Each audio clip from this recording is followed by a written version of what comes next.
ನಮಸ್ಕಾರ ವಿದ್ಯಾರ್ಥಿಗಳೇ, ದ್ವಿತೀಯ PUCಯ ಕನ್ನಡ 2025 ಮತ್ತು 26ನೇ ಸಾಲಿನಲ್ಲಿ ಈಗಾಗಲೇ ಕರ್ನಾಟಕ ಶಾಲಾ ಪರೀಕ್ಷಾ ಮತ್ತು ಮೌಲ್ಯ ನಿರ್ಣಯ ಮಂಡಳಿಯು ಈಗಾಗಲೇ ನೀಲಿನಕ್ಷೆ ಮಾದರಿ ಪ್ರಶ್ನೆ ಪತ್ರಿಕೆ ಮತ್ತು ಅದರ ಜೊತೆಯಲ್ಲಿ ಪ್ರಶ್ನೆಕೋಟಿಯನ್ನು ಕೂಡ ಕೊಟ್ಟಿದೆ. ಆ ಮಾದರಿ ಪ್ರಶ್ನೆ ಪತ್ರಿಕೆಯ ಸಂಪೂರ್ಣವಾದಂತಹ 3 ಮಾದರಿ ಪ್ರಶ್ನೆ ಪತ್ರಿಕೆಯ ಉತ್ತರವನ್ನು ಹಿಂದಿನ ವಿಡಿಯೋಗಳಲ್ಲಿ ನಾನು ಕೊಟ್ಟಿದ್ದೇನೆ. ಹಾಗೆ ವೆರಿ ಇಂಪಾರ್ಟೆಂಟ್ ಆಗಿರುವಂತಹ 2 ಅಂಕದ ಪ್ರಶ್ನೋತ್ತರಗಳು ಮತ್ತು 3 ಅಂಕದ ಪ್ರಶ್ನೋತ್ತರಗಳನ್ನು ಕೊಟ್ಟಿದ್ದೇನೆ. ಹಾಗೆ ವ್ಯಾಕರಣಾಂಶಗಳನ್ನು ಕೂಡ ಅಂದರೆ ಭಾಷಾಭ್ಯಾಸಕ್ಕೆ ಸಂಬಂಧಿಸಿದಂತಹ ಕೇಳಬಹುದಾದಂತಹ ವೆರಿ ಇಂಪಾರ್ಟೆಂಟ್ ಆಗಿರುವಂತಹ ಪ್ರಶ್ನೋತ್ತರಗಳನ್ನು ಕೊಟ್ಟಿದ್ದೇನೆ. ಇಲ್ಲಿ ಕೊಟ್ಟಿರುವಂಥದ್ದನ್ನು ನೋಡ್ತಾ ಹೋಗೋಣ. ಈಗ ಪದ್ಯ ಭಾಗವನ್ನು ಪ್ರಶ್ನೆಕೋಟಿಯ ಸಂಪೂರ್ಣವಾದಂತಹ ಉತ್ತರವನ್ನು ಹಿಂದಿನ ವಿಡಿಯೋದಲ್ಲಿ ಕೊಟ್ಟಿದ್ದೇನೆ. ಅದರ ಒಂದು ವಿಡಿಯೋದ ಲಿಂಕನ್ನು ಡಿಸ್ಕ್ರಿಪ್ಷನಲ್ಲಿ ಕೊಟ್ಟಿರ್ತೇನೆ, ನೀವು ಅದನ್ನು ರೆಫರ್ ಮಾಡಬಹುದು. ಹಾಗಿದ್ದರೆ ಇಲ್ಲಿ ನೋಡ್ತಾ ಹೋಗೋಣ. ಮೊದಲನೆಯದ ಒಂದು ಗದ್ಯ ಅಂದರೆ ಮುಟ್ಟಿಸಿಕೊಂಡವನು ಅನ್ನುವಂತಹದ್ದು ಬಹು ಆಯ್ಕೆ ಪ್ರಶ್ನೆಗಳನ್ನು ನೋಡ್ತಾ ಹೋಗೋಣ. ನೋಡಿ, ನಿಮಗೆ ಸಮಯ ಕಡಿಮೆ ಇರೋದ್ರಿಂದ ನಾನು ಹೇಳ್ತಾ ಇರುವಾಗಲೇ ನೀವು ಕೂಡ ಗಮನ ಕೊಟ್ಟು ಕಲಿತ್ರೆ ಇಲ್ಲೇ ನೀವು ಪರ್ಫೆಕ್ಟ್ ಆಗ್ತಾ ಹೋಗಬಹುದು. ಹಾಗಿದ್ರೆ ಇಲ್ಲಿ ನೋಡ್ತಾ ಹೋಗೋಣ. ಗೇಯುವುದನ್ನು 4 ದಿನ ತಡ ಮಾಡಿದರೆ ಏನಾಗುತ್ತೆ ಅಂದರೆ ಕುಳ ನೆಲದಲ್ಲಿ ನಾಟುವುದಿಲ್ಲ. ಮೈಯಲ್ಲಿ ಸರಿ ಇಲ್ಲದ್ದು ಯಾರಿಗೆ ಅಂತಂದರೆ ಅದು ಮಗುವಿಗೆ. ಮಗುವನ್ನು ತೋರಿಸ್ಬೇಕು ಅಂತ ಸಿದ್ಧಲಿಂಗಿ ಹೇಳಿದ್ದು ಯಾರ ಬಳಿ ಅಂದರೆ ಶಿವನೂರು ಸ್ವಾಮಿಗಳ ಬಳಿ. ಬಸಲಿಂಗನ ಹೆಂಡತಿ ಹೆಸರೇನು ಅಂತ ಇದೆ, ಅದು ಸಿದ್ಧಲಿಂಗಿ. ನೋಡಿ, ತನ್ನ ಮಲಗುವ ಎತ್ತುಗಳು ಸಾಟಿ ಮಾಡಲು ಹೇಳಬೇಕಾದಂತಹ ಸುಳ್ಳು ಅವನ ತಲೆ ತಿನ್ನತೊಡಗಿತ್ತು. ಸುಳ್ಳು ಹೇಳಲು ಬೇಕಾದಂತಹ ಚಾತಿ ಮಾತುಗಾರಿಕೆ ಅವನಲ್ಲಿರಲಿಲ್ಲ. ಎತ್ತುಗಳ ಬಗ್ಗೆ ಒಳ್ಳೆಯದನ್ನು ಲೆಕ್ಕ ಹಾಕಿದಂತೆಲ್ಲ ತಲೆ ಬಿಸಿಯಾಗ್ತಾ ಇತ್ತು. ಈ ಮಾತುಗಳು ಬಸಲಿಂಗನ ಯಾವ ಗುಣಗಳನ್ನು ಸಮರ್ಥಿಸ್ತವೆ ಅಂದರೆ ಮಾನವೀಯತೆಯ ಗುಣಗಳನ್ನು ಸಮರ್ಥಿಸ್ತವೆ. ಇನ್ನು ಬಸಲಿಂಗನಿಗೆ ಕಾಣಿಸಿಕೊಂಡಂತಹ ತೊಂದರೆ ಯಾವುದು ಅಂದರೆ ಅದು ಕಣ್ಣು ನೋವು. ಮುಟ್ಟಿಸಿಕೊಂಡವನು ಕಥೆಯಲ್ಲಿ ಬರುವ ಸರ್ಕಾರಿ ಆಸ್ಪತ್ರೆಯ ವೈದ್ಯರು ಯಾರು ಅಂದರೆ ಅದು ಡಾಕ್ಟರ್ ತಿಮ್ಮಪ್ಪ. ಸರ್ಕಾರಿ ಆಸ್ಪತ್ರೆಯ ಬಗ್ಗೆ ಬಸಲಿಂಗನಿಗೆ ಇದ್ದಂತಹ ಅಭಿಪ್ರಾಯ ಏನು ಅಂದರೆ ಆ ಒಂದು ಸರ್ಕಾರಿ ಆಸ್ಪತ್ರೆಗೆ ಹೋಗುವಂಥವರು ದಿಕ್ಕು ದಿವಾಳಿ ಇಲ್ಲದವರು ಹೋಗುವಂತಹ ಜಾಗ ಅದು ಅನ್ನುವಂತಹ ಅಭಿಪ್ರಾಯ ಬಸಲಿಂಗನದಾಗಿತ್ತು. ಡಾಕ್ಟರ್ ತಿಮ್ಮಪ್ಪ ಬಸಲಿಂಗನಿಗೆ ಎಷ್ಟು ವಾರ ತಲೆಗೆ ನೀರು ಸೋಂಕಿಸಬಾರ್ದು ಅಂತ ಹೇಳಿದರು ಅಂದರೆ 2 ವಾರ ನೀರು ಸೋಂಕಿಸಬಾರ್ದು ಅಂತ ಹೇಳಿದರು. ಬಸಲಿಂಗನು ಡಾಕ್ಟರ್ ತಿಮ್ಮಪ್ಪನಿಗೆ ಹೀಗೆ ಸುಳ್ಳು ಹೇಳ್ತಾನೆ, ಏನಂದರೆ ತಲೆಗೆ ನೀರು ಸೋಂಕಿಸಿಲ್ಲ ಅಂತ ಹೇಳ್ಬಿಟ್ಟು ಆತ ಸುಳ್ಳು ಹೇಳ್ತಾನೆ. ಬಸಲಿಂಗ ತನ್ನಲ್ಲಿ ಬೆಳೆಯುತ್ತಿದ್ದಂತಹ ಈ ಗುಣಕ್ಕೆ ದಂಗಾಗಿ ಬಿಡ್ತಾ ಇದ್ದ. ಹೇಗೆ ಅಂದರೆ ಸಣ್ಣತನ. ಉಡಾಫೆಯನ್ನು ಮಾತನಾಡುವುದನ್ನು ಕಲಿಬೇಕು ಅಂತ ಯೋಚಿಸಿದಂತಹವರು ಯಾರು ಅಂದರೆ ಬಸಲಿಂಗ. ಉಡಾಫೆಯ ಮಾತಾಡುವುದನ್ನು ಕಲಿಯುವುದರಿಂದ ಸಾಲ ಎತ್ತಿ ಬದುಕಲು ಸಹಾಯಕ ಅನ್ಬೋದು ಅನ್ನುವಂಥದ್ದನ್ನು ಆತ ಅಂದ್ಕೊಂಡಿದ್ದ. ಬಸಲಿಂಗ ವೈದ್ಯರಿಗಾಗಿ ಅಲೆದಾಗ ಜೊತೆಗಿದ್ದಂತಹ ರಾಜಕಾರಣಿ ಯಾರು ಅಂದರೆ ಅದು ರುದ್ರಪ್ಪ. ತನ್ನ ಉಡಾಫೆಯ ಶೈಲಿಯಲ್ಲಿಯೇ ಬಸಲಿಂಗ ಇವರ ಬಳಿ ಹೋಗ್ತಾನೆ. ಯಾರ ಬಳಿ ಅಂದರೆ ಡಾಕ್ಟರ್ ತಿಮ್ಮಪ್ಪನವರ ಬಳಿ ಹೋಗ್ತಾನೆ. ಬಸಲಿಂಗನ ಕಾಯಿಲೆ ದೇಹ ಮಟ್ಟದಿಂದ ಈ ಸ್ತರವನ್ನು ತಲುಪತೊಡಗಿತ್ತು. ಅದು ಕಾಯಿಲೆ ಅನ್ನುವಂಥದ್ದು ದೇಹದ ಮಟ್ಟವನ್ನು ದಾಟಿಬಿಟ್ಟು ಮಾನಸಿಕ ಸ್ತರವನ್ನು ತಲುಪಿತ್ತು. ನಾನಿನ್ನೂ ಮುಟ್ಟಿದ್ದು ಡಾಕ್ಟರ್ ಆಗಿ, ಆದರೆ ನಿನ್ನಂಥ ಮುಗ್ಧ ಮನುಷ್ಯನಲ್ಲಿಯೂ ಕೂಡ ಈ ಮುಟ್ಟುವಿಕೆ ನಾನು ಊಹಿಸದೇ ಇದ್ದದ್ದನ್ನು ಮಾಡಿದೆ. ಅದು ನಿನ್ನ ತಪ್ಪಲ್ಲ, ಅದಕ್ಕಾಗಿ ನಾನು ಯಾರನ್ನೂ ಬೈಯುವುದಿಲ್ಲ. ಡಾಕ್ಟರ್ ತಿಮ್ಮಪ್ಪನವರ ಈ ಮಾತುಗಳು ಕೆಳಗಿನ ಈ ಹೇಳಿಕೆಯನ್ನು ಸಮರ್ಥಿಸ್ತದೆ. ಅಂದರೆ ಸಮಾಜದಲ್ಲಿ ನೆಲೆಸಿರುವಂತಹ ಜಾತೀಯತೆಯನ್ನು ಕುರಿತು ಅದು ನೋಡಬಹುದಾಗಿದೆ. ಇನ್ನು ಮುಂದಿನದು, ಡಾಕ್ಟರ್ ತಿಮ್ಮಪ್ಪ ಬಸಲಿಂಗನಿಗೆ ಯಾವ ವೈದ್ಯರನ್ನು ನೋಡಲು ಸೂಚಿಸ್ತಾರೆ ಅಂದರೆ ಡಾಕ್ಟರ್ ಅವರನ್ನು ನೋಡು ಅಂತ ಹೇಳಿಬಿಟ್ಟು ಡಾಕ್ಟರ್ ತಿಮ್ಮಪ್ಪ ಸೂಚಿಸ್ತಾರೆ. ಯಾರು ತನ್ನ ಕಣ್ಣು ಉಳಿಸುವುದಿಲ್ಲ ಎಂಬುದು ನಿಶ್ಚಿತವಾದಾಗ ಬಸಲಿಂಗ ನೇರವಾಗಿ ಇವರ ಬಳಿಗೆ ಬರ್ತಾನೆ ಅಂತಂದರೆ ಅದು ಮತ್ತೆ ಡಾಕ್ಟರ್ ತಿಮ್ಮಪ್ಪನವರ ಬಳಿಯೇ ಪುನಃ ಬರ್ತಾನೆ. ಕೊನೆಯಲ್ಲಿ ಬಸಲಿಂಗ ಮುಕ್ತನಾದದ್ದು ಯಾವುದರಿಂದ ಅಂದರೆ ಆತ ಸುಳ್ಳುಗಳಿಂದ ಮುಕ್ತನಾಗ್ತಾನೆ. ನಿನ್ನ ಕಣ್ಣು ಸರಿ ಹೋಗುತ್ತದೆ, ಆದರೆ ಆಪ್ರೇಷನ್ ಆಗಬೇಕು, ಪರವಾಗಿಲ್ವಾ? ಈ ಪ್ರಶ್ನೆಯನ್ನು ಯಾರಿಗೆ ಕೇಳಿದರು ಅಂತಂದರೆ ಡಾಕ್ಟರ್ ತಿಮ್ಮಪ್ಪನವರು ಬಸಲಿಂಗನಿಗೆ ಪ್ರಾರಂಭದಲ್ಲಿ ಕೇಳ್ತಾರೆ. ಇದು ಸೂಕ್ಷ್ಮವಾದ ಶಸ್ತ್ರಚಿಕಿತ್ಸೆ. ನೀನು 2 ವಾರ ನೀರನ್ನು ತಲೆಗೆ ಸೋಂಕಿಸಬಾರ್ದು. ನೀರು ಬಿದ್ದರೆ ಸೂಕ್ಷ್ಮವಾದಂತಹ ಶಸ್ತ್ರಚಿಕಿತ್ಸೆ. ನೀನು 2 ವಾರ ನೀರನ್ನು ತಲೆಗೆ ಸೋಂಕಿಸಬಾರ್ದು. ನೀರು ಬಿದ್ದರೆ ಕಣ್ಣು ಕೆಟ್ಟು ಹೋಗುವ ಅಪಾಯ ಇದೆ. ಇದನ್ನು ಸರಿಯಾಗಿ ನೆನಪಿಟ್ಕೋ ಎಂಬ ಡಾಕ್ಟರ್ ತಿಮ್ಮಪ್ಪನವರ ಮಾತು ಏನನ್ನು ಧ್ವನಿಸ್ತದೆ ಅಂದರೆ ವೈದ್ಯರ ಸಲಹೆ ಮತ್ತು ಎಚ್ಚರಿಕೆಯನ್ನು ಧ್ವನಿಸುತ್ತದೆ. ತನ್ನ ಜಾತಿ ಕೆಡಿಸಿದ ತಿಮ್ಮಪ್ಪ ತನ್ನ ಬಗ್ಗೆ ನಿರ್ಲಕ್ಷ್ಯ ಬೆಳೆಸಿಕೊಳ್ಳುತ್ತಿರುವಂತೆ ಅನಿಸ್ತತೊಡಗುತ್ತೆ. ತನ್ನ ಕಣ್ಣು ಹೋಗಲು ತಿಮ್ಮಪ್ಪ ಅದ್ಯಾವುದೋ ರೀತಿಯಲ್ಲಿ ಕಾರಣರಾದಂತೆ ತಿಳಿದ. ಆದದ್ದನ್ನೆಲ್ಲ ಬಲ್ಲವರಲ್ಲಿ ಹೇಳಿಕೊಂಡು ತಿಮ್ಮಪ್ಪನವರನ್ನು ಟೀಕಿಸ್ತಾ ಕಥೆಯಲ್ಲಿನ ಈ ಮಾತುಗಳು ಏನನ್ನು ಸೂಚಿಸ್ತವೆ ಅಂದರೆ ಬಸಲಿಂಗನ ಕಣ್ಣು ಹೋಗಲು ತಿಮ್ಮಪ್ಪ ಕಾರಣ ಎಂಬುದನ್ನು ಸೂಚಿಸ್ತಾರೆ. ಇದಕ್ಕೆ ಆಪ್ರೇಷನ್ ಬೇಕಿಲ್ಲ, ಆ ಡಾಕ್ಟರ್ ತಿಮ್ಮಪ್ಪನಿಗೆ ಬುದ್ಧಿ ಇಲ್ಲ, ಅದಕ್ಕೆ ಆಪ್ರೇಷನ್ ಮಾಡಿದ್ದಾರೆ ಎಂಬ ಅನ್ಯ ವೈದ್ಯರ ಮಾತುಗಳಲ್ಲಿ ವ್ಯಕ್ತವಾಗಿರುವಂತಹ ಧೋರಣೆ ಏನೆಂದರೆ ಡಾಕ್ಟರ್ ತಿಮ್ಮಪ್ಪನವರ ಬಗ್ಗೆ ಅಸಹನೆ. ನಮ್ಮ ವೈದ್ಯ ಲೋಕ ಬಲ್ಲ ಅತ್ಯಂತ ಪ್ರಾಮಾಣಿಕ ಪ್ರತಿಭಾವಂತ ಡಾಕ್ಟರ್ ತಿಮ್ಮಪ್ಪ ಈ ಕಣ್ಣಿನ ರೋಗ ಅವರ ವಲಯಕ್ಕೆ ಸೇರಿದ್ದು. ನೀನು ಅವರನ್ನು ನೋಡಿದರೆ ಮಾತ್ರ ಇರುವ ಒಂದು ಕಣ್ಣು ಉಳಿಯುತ್ತದೆ ಅಂತ ಹೇಳ್ಬಿಟ್ಟು ಡಾಕ್ಟರ್ ಚಂದ್ರಪ್ಪನವರ ಈ ಮಾತು ಕೆಳಗಿನ ಯಾವ ಹೇಳಿಕೆಯನ್ನು ಸಮರ್ಥಿಸ್ತದೆ ಅಂದರೆ ಬಸಲಿಂಗನ ಬಗ್ಗೆ ಕರುಣೆ ಇರುವಂತಹದ್ದನ್ನು ಸೂಚಿಸ್ತದೆ. ಇನ್ನು ಮುಂದಿನದು, ಮುಟ್ಟಿಸಿಕೊಂಡವನು ಕಥೆಯಲ್ಲಿ ಬರುವ ಈ ಸಾಲುಗಳನ್ನು ಗಮನಿಸಿ ಉತ್ತರಿಸಿ ಅಂತ ಕೇಳಿದರೆ ನೋಡಿ, ಇಲ್ಲಿ ಏನು ಕೊಟ್ಟಿದ್ದಾರೆ ಅಂದರೆ ಹೇಳಿಕೆ 1ರಲ್ಲಿ ಈ ಕಣ್ಣಿನ ರೋಗ ಡಾಕ್ಟರ್ ತಿಮ್ಮಪ್ಪನವರಲ್ಲಿ ವಲಯಕ್ಕೆ ಸೇರಿದ್ದು, ನೀನು ಅವರನ್ನು ನೋಡಿದರೆ ಮಾತ್ರ ಇರುವ ಒಂದು ಕಣ್ಣು ಉಳಿಯುತ್ತೆ ಅಂತ ಹೇಳ್ತಾರೆ. ಹೇಳಿಕೆ 2, ಬಸಲಿಂಗನ ಉಡಾಪೆ, ಸುಳ್ಳು, ಜಾತಿ, ಮಠದ ಗುರು ಬಸಲಿಂಗನ ಕಣ್ಣು ಉಳಿಯಲು ಇವು ಸಹಾಯಕ. ನೋಡಿ, 2 ಹೇಳಿಕೆಗಳಲ್ಲಿ ಸರಿಯಾಗಿರುವಂಥದ್ದು ಮೊದಲನೆಯ ಒಂದು ಹೇಳಿಕೆ ಮಾತ್ರ. ಸೊ ಇಲ್ಲಿ ಸರಿಯಾದಂತಹ ಉತ್ತರ ಅಂದರೆ ಹೇಳಿಕೆ 1 ಸರಿ, ಹೇಳಿಕೆ 2 ತಪ್ಪಾಗಿರುವಂತಹದ್ದು. ಮುಂದಿನದು, ಮುಟ್ಟಿಸಿಕೊಂಡವನ ಕಥೆಯಲ್ಲಿ ಡಾಕ್ಟರ್ ತಿಮ್ಮಪ್ಪ ಬಸಲಿಂಗನನ್ನು ಇಷ್ಟಪಡಲು ಕೆಳಗಿನ ಕಾರಣಗಳಲ್ಲಿ ಯಾವುದು ಸಮಂಜಸವಾಗಿದೆ ಅಂತ ಕೇಳಿದರೆ ನೋಡಿ, ಇಲ್ಲಿ ಕೊಟ್ಟಿರುವಂತಹ ಹೇಳಿಕೆಗಳನ್ನು ನೋಡ್ತಾ ಹೋಗೋಣ, ಕಾರಣಗಳನ್ನು ನೋಡೋಣ. 1ನೇದು, ಆತನಲ್ಲಿ ಒಮ್ಮೆ ಇದ್ದು ಆಗ ಮರುಕಳಿಸಿರುವಂತಹ ಮುಗ್ಧತೆ.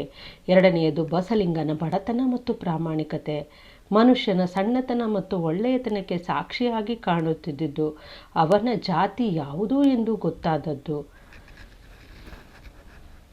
ಇಲ್ಲಿ ಕೊಟ್ಟಿರುವಂತಹದ್ರಲ್ಲಿ ಡಾಕ್ಟರ್ ತಿಮ್ಮಪ್ಪ ಬಸಲಿಂಗನನ್ನು ಇಷ್ಟಪಡಲು ಕೆಳಗಿನ ಕಾರಣಗಳಲ್ಲಿ ಯಾವುದು ಸಮಂಜಸವಾಗಿದೆ ಅಂತ ಕೇಳಿದರೆ ಇಲ್ಲಿ ಆಪ್ಷನನ್ನು ಕೊಟ್ಟಿದ್ದಾರೆ.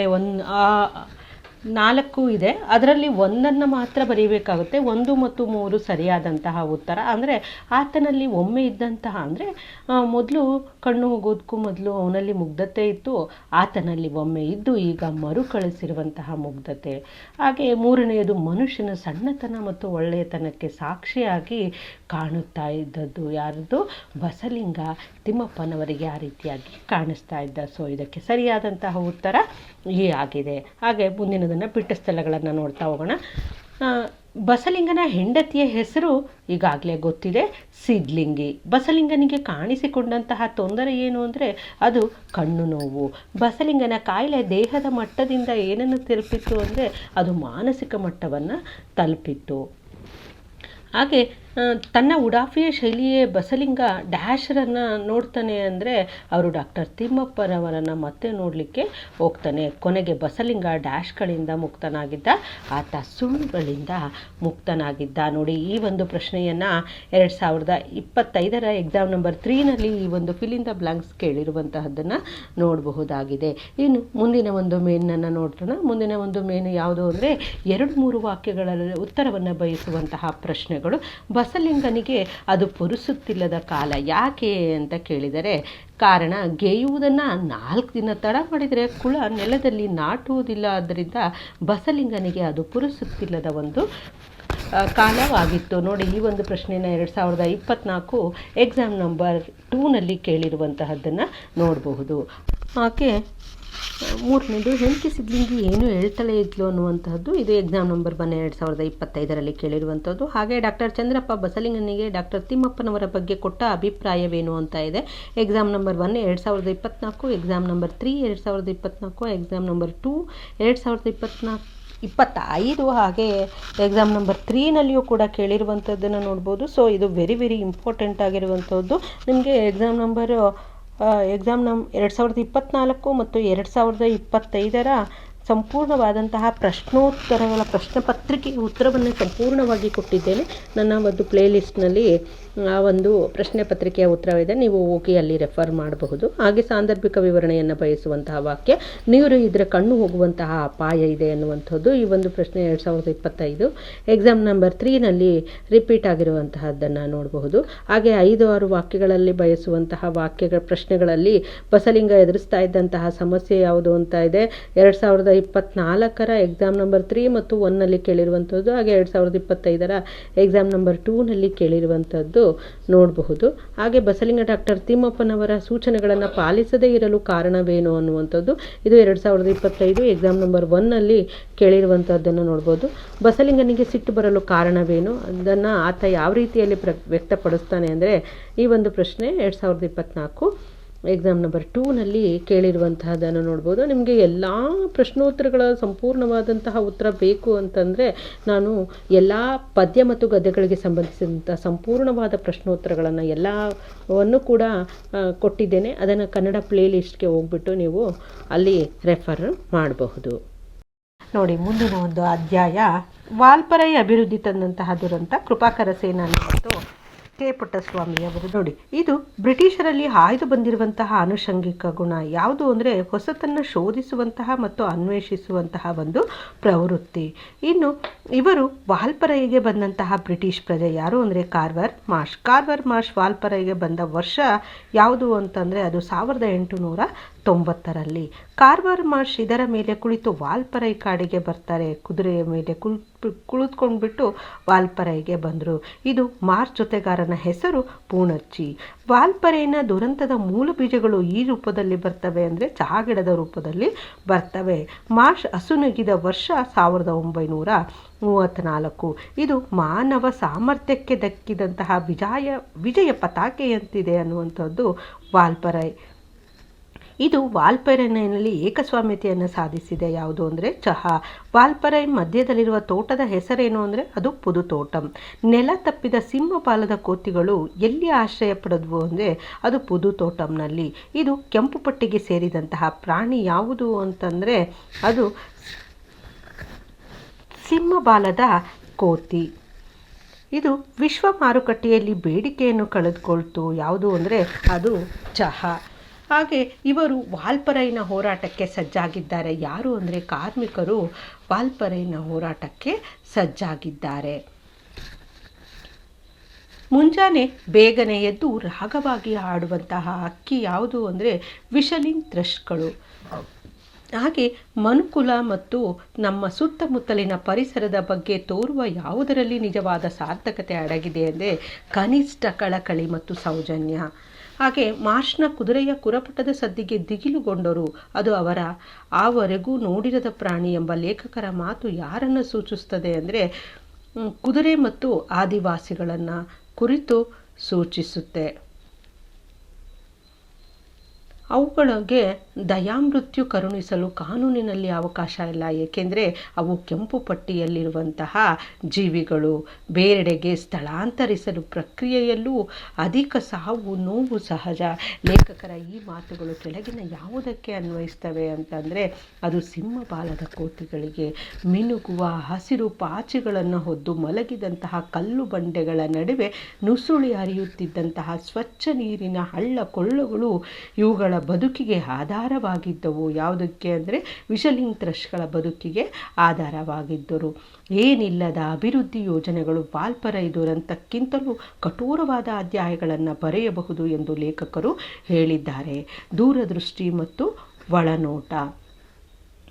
ಹಾಗೆ ಮುಂದಿನದು ವಾಲ್ಪರೈ ಅಭಿವೃದ್ಧಿ ತಂದ ದುರಂತ ಗದ್ಯದಲ್ಲಿ ಲೇಖಕರ ಪ್ರಕಾರ ಮುಂದಿನ ಜನಾಂಗಕ್ಕೆ ಇವುಗಳನ್ನು ಬಿಟ್ಟು ಹೋಗುವುದು ನಮ್ಮೆಲ್ಲರ ಛಲವಾಗಿದೆ. ಯಾವುದನ್ನೆಲ್ಲ ಅಂತಂದರೆ ಪರಿಶುದ್ಧವಾದಂತಹ ನೀರನ್ನು ಬಿಟ್ಟೋಗಬೇಕು, ಹಾಗೆ ನೀಲಿ ಆಕಾಶ ಇರಬೇಕು, ಮಲಿನಗೊಳ್ಳದಂತಹ ಗಾಳಿ ಇರಬೇಕು, ಹಾಗೆ ಸ್ವಚ್ಛ ಸಮುದ್ರ ಇರಬೇಕು. ಸೊ ಇದಕ್ಕೆ ಸರಿಯಾದಂತಹ ಉತ್ತರ ಈ ಮೇಲಿನ ಎಲ್ಲವೂ ಸರಿಯಾಗಿದೆ.